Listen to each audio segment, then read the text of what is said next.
Well, it couldn't have been a better week to be talking about beloved community. As things happen in communities, right? And the test of a beloved community is how they respond. And I know this community to know that love is our first and last and middle name. We got that down. And can you ever get love down, right? Can you ever achieve whatever it is, the mission is that you say you are about? We say here we are a loving and inclusive community, expanding and living our divinity in sacred service for all. It's not meant to be something you check off a list and say, oh yeah, we got that one down, right? It's meant to be something that you expand into, that you live into, that you lean into, that you affirm, that you become. And that is one of the ways we could say about our beloved community, what we are becoming. The Buddha talked about Sangha, he called it Sangha, but community as being an essential part. He implored us to have community, to find community, to make community, to establish community, and called it taking refuge in community. And so we take refuge in our community as a place that helps us grow, as a place that encourages, that supports us, that we can lean into in difficult times, and that springs us forth to be all that we have come here to be, right? That sees the truth in who we are. And what is a community but a group of soul friends and lots of individual soul friendships that ripple throughout the larger community?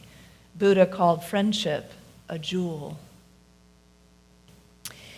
So that jewel of friendship then becomes a community, and a community fosters friendships, soul friendships. Soul friendships, I would say, are a little different than all friendships, right? I don't know about you, but I have friends that are super funny and fun to hang out with, and they're not always the same friends that I have a deep soul connection kind of share with. You have that kind of experience too?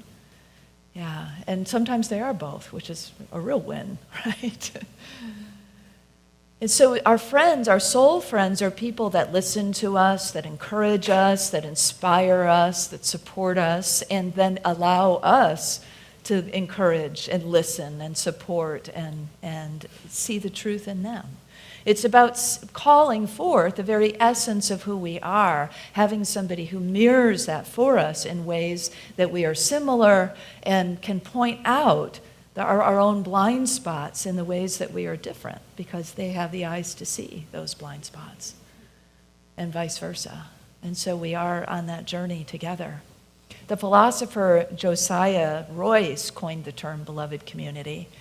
I thought, and maybe lots of you thought, Martin Luther King Jr. coined it because he's the one who's really made it popular. But Josiah Royce talked about community in terms of loyalty, and community as a social and ethical construct. And that being loyal in your community and committed to a common purpose was really the key aspects that he was considering beloved community. Martin Luther King explored it a little bit further, a lot further, actually. And he said that some of the characteristics of beloved community are the recognition of humanity's interdependence. And he also talked about the all-inclusive spirit of sisterhood and brotherhood. Of course, cast back in the 60s, including sisters was really inclusive. Today, we would say siblinghood as well, right? Because we are always evolving in our level of inclusivity. We are always expanding in our understanding of what does it mean to truly be inclusive. We don't want to be exclusive. And so that loving and inclusive idea of who we are and who we've come to be is one of those ways that we are always opening and growing. Martin Luther King also said that compassion is a guiding force in beloved community, and that peaceful conflict resolution is available, and that cooperative action against injustice happens through beloved community. Co-creating beloved community I think, is one of the best things we can do on earth right now. In some places, we already have it, and we're enhancing and growing it, like here. We're moving deeper into what does it really mean to be a beloved community? And where are the places where we have work to do? Because there certainly are places we have work to do. And so it's that dance of constantly looking and pushing the edges and expanding each other and ourselves to become more of what we can be. I mean, my great vision is this community would be a beacon, a beloved community, a model for the world of how it is that you can be together, that you can work through the difficult things, that you can support each other through those times, as well as lift each other up and thrill for each other in the times when we are celebrating our triumphs. Father Gregory Boyle, some of you might know, he has created beloved community in one of the hardest places to create it. He lives in LA. He has lived there and served as the parish priest there for a very long time. And he recognized what was going on in the neighborhoods, the extreme violence, gang violence that was happening, and all the difficulties that come with poverty. And he zeroed in on these teenagers as a place where he could help establish beloved community. Now, a lot of people would have looked at that problem or that situation and said, no way, no how, not getting involved in that, or couldn't even begin to know how. And I imagine there was a time when Father Boyle wasn't sure how to do it, but he knew it was his to do. And so he's helped create this community there and a whole organization called Homeboy Industries. And the whole idea is to make community out of people who would have otherwise been shooting at each other. Rival gangs, enemies, sworn enemies. And it's been quite successful. Now, it doesn't mean that people don't still lose their lives to gang violence or have injury or broken families because of it or struggle with poverty. Not every problem has been solved. But at Homeboy Industries, there's a bakery where the kids work side by side across gang lines. And guess what happens when you do that, when you serve side by side? You become friends. You find soul friends, and you create community. And that's exactly what's happened there. The motto of Homeboy Industries is, there is no us and them, there is only us. There is no us and them, there is only us. That could be a motto for everywhere, couldn't it? I mean, that's something to grow into, isn't it?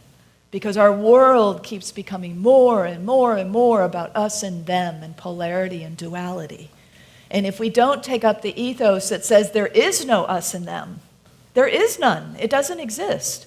In our spiritual reality, in our absolute reality, there is no such thing as separation. But you could sure fool us when we look around the world today, right?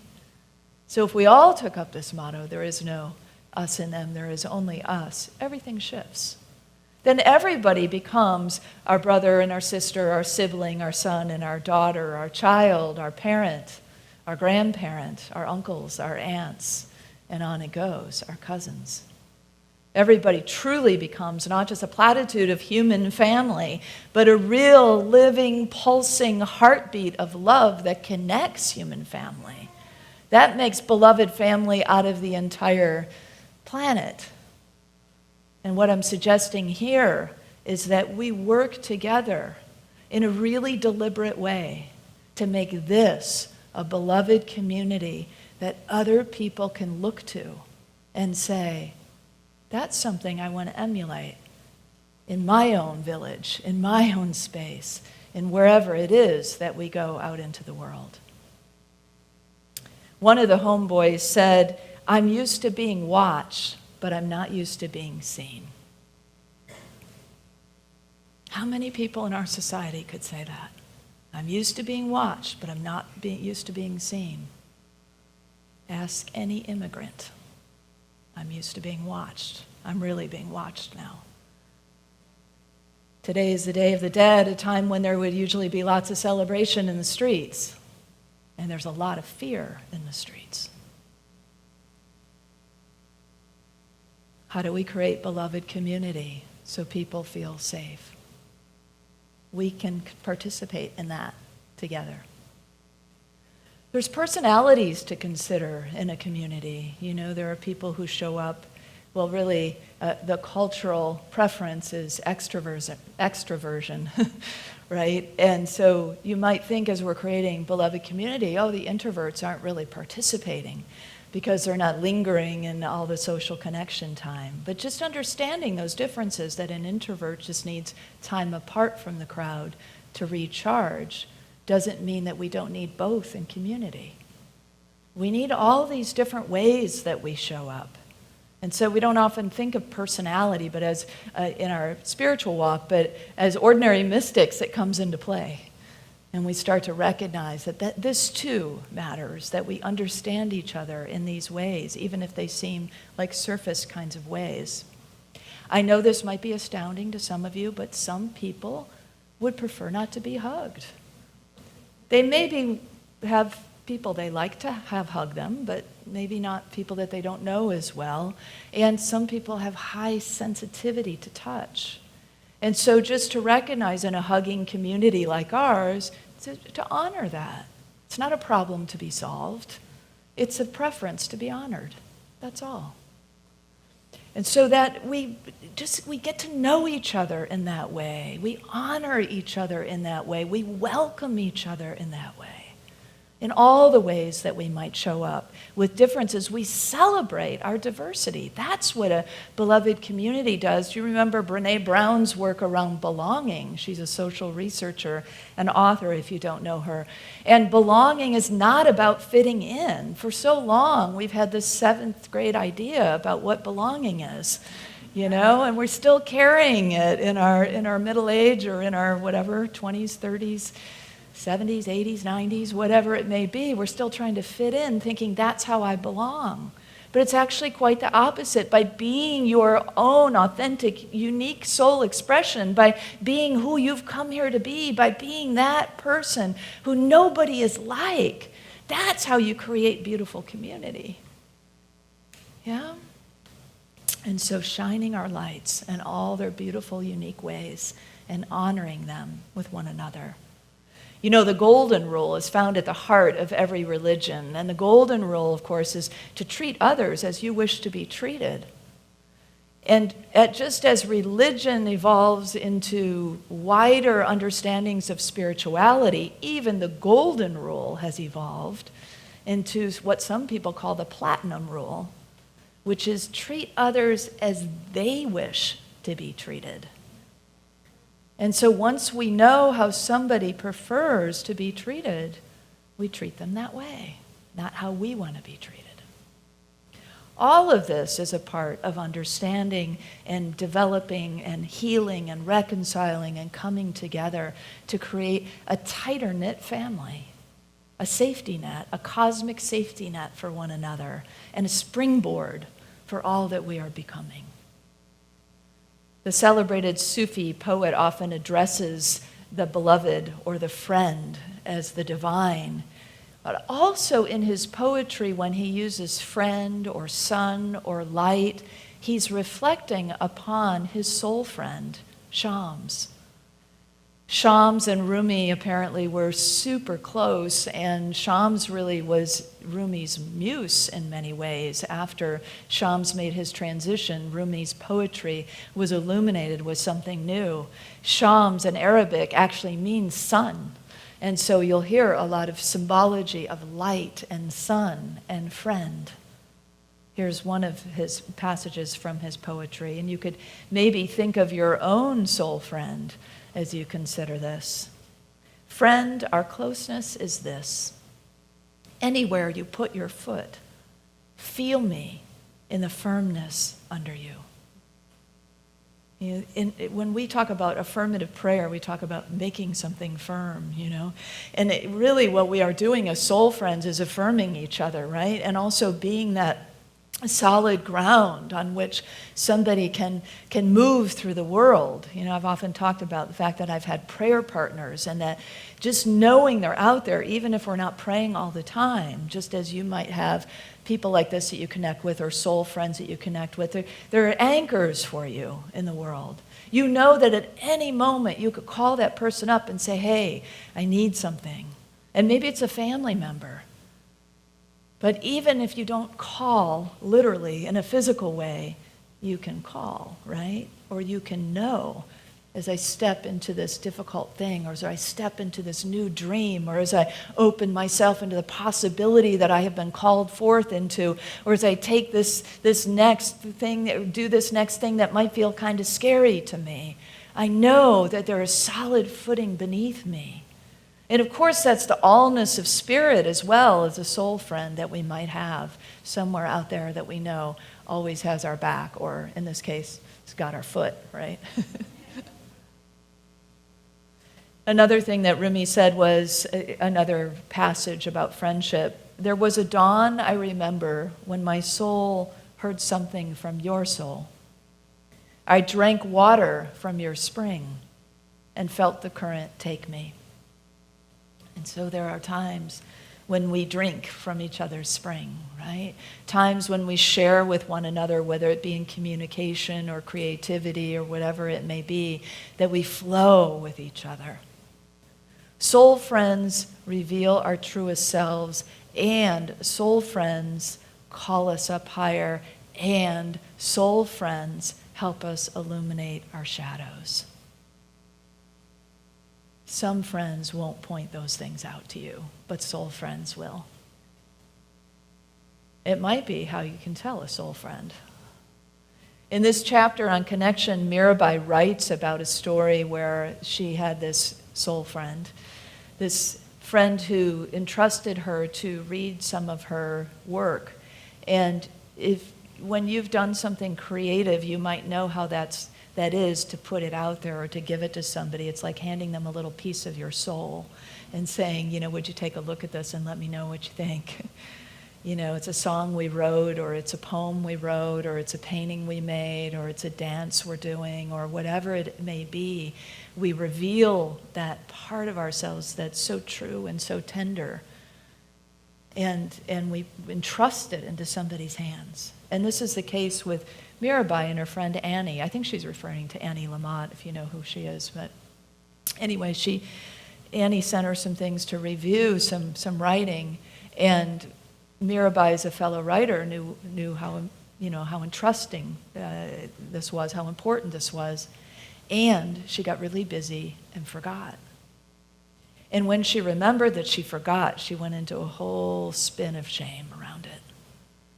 And she didn't know what to do, and she felt kind of frozen, and somebody finally said, you need to call her, you need to talk, you need to work this out.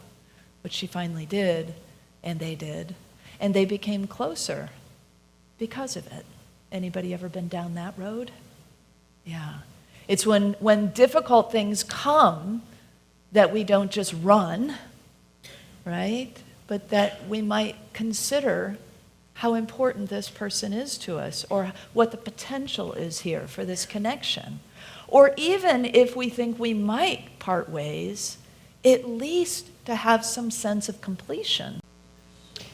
A beautiful thing happened a few days ago, that same evening that Cassie made her transition.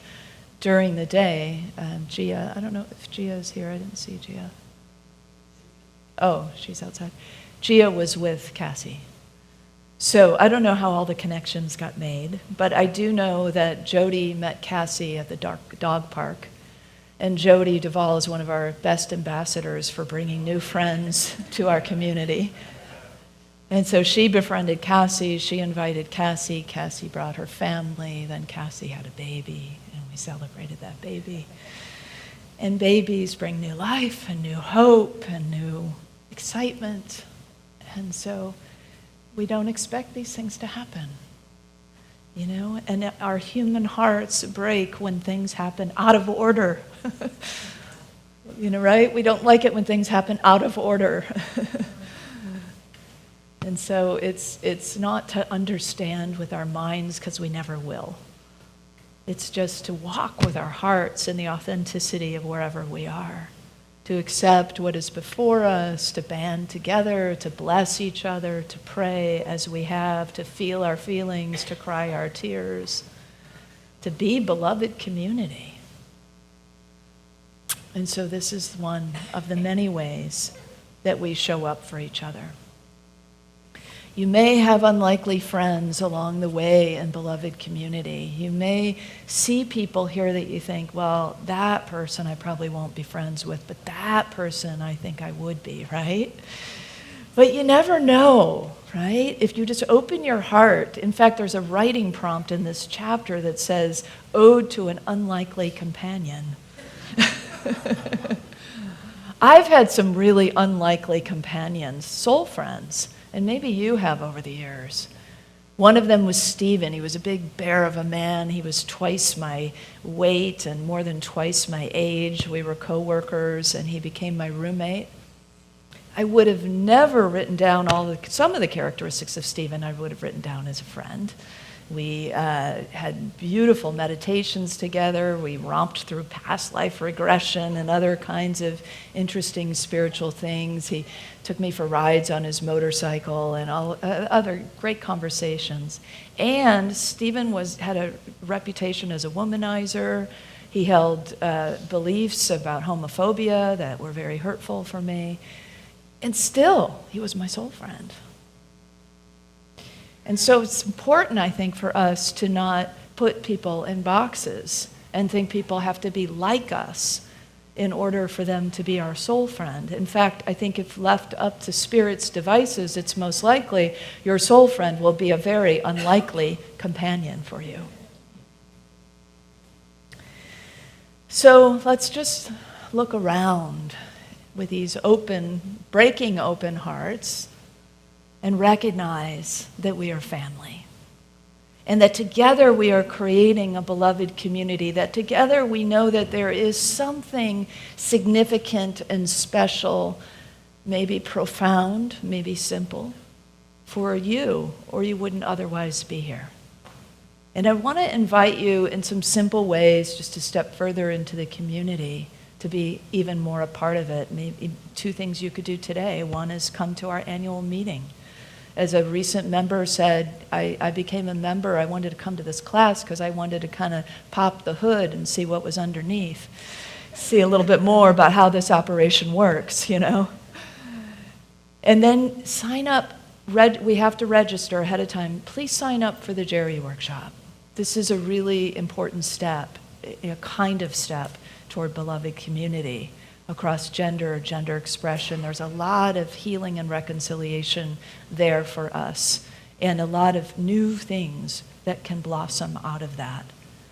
Even if you don't see what that is for you, I encourage you to do it for the community as a part of your being a part of this community, and then you'll see what happens.